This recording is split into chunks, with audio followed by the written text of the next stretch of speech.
એ મિત્તલબેન, તમે આટલા સુંદર છો તો તમને કેમ નજર નથી લાગતી?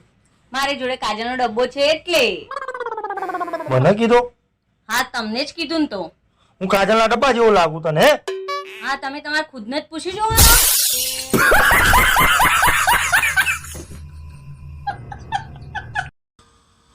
હા મિત્તલ, તને કોઈ દિવસે કોઈએ એવું કીધું કે તું સારી લાગે છે? ના, લાગતી હોય તો કે ને કોઈ.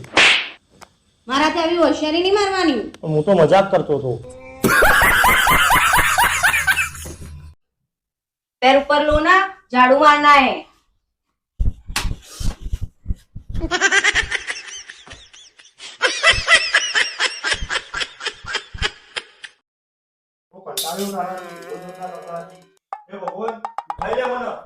भगवान મને ઉઠાઈ લે હંગાત.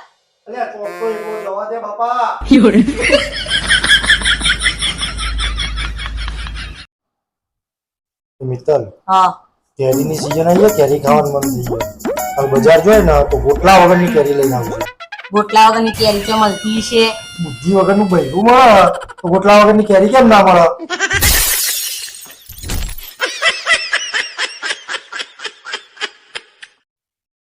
આશીષ, એક ડોક્ટર નો મેસેજ આવ્યો. શું કહે ડોક્ટર?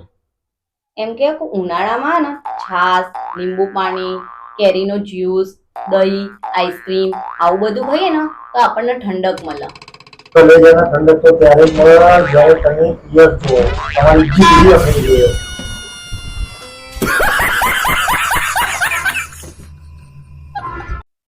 આશીષ, રોજ આમળાનું જ્યુસ પીવાથી ને આપણું લોહી શુદ્ધ અને સારું થાય. જે મળે એ પીવાન કરીને ખોટો નખરો કર્યા વગર હારું ખોટું લોહી તારે ખાલી લોહી પીવાથી મતલબ રાખ ને.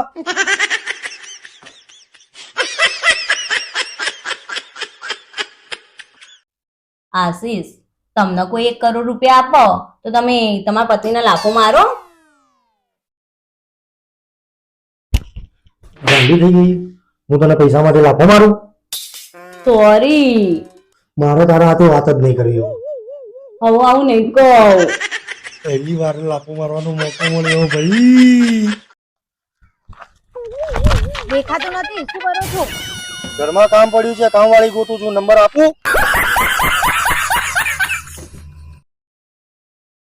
તો જઈને મિત્તલ બાજુ પાડોશી ઘેર શું કહેતી હતી બાજુવાળી મારા વિશે?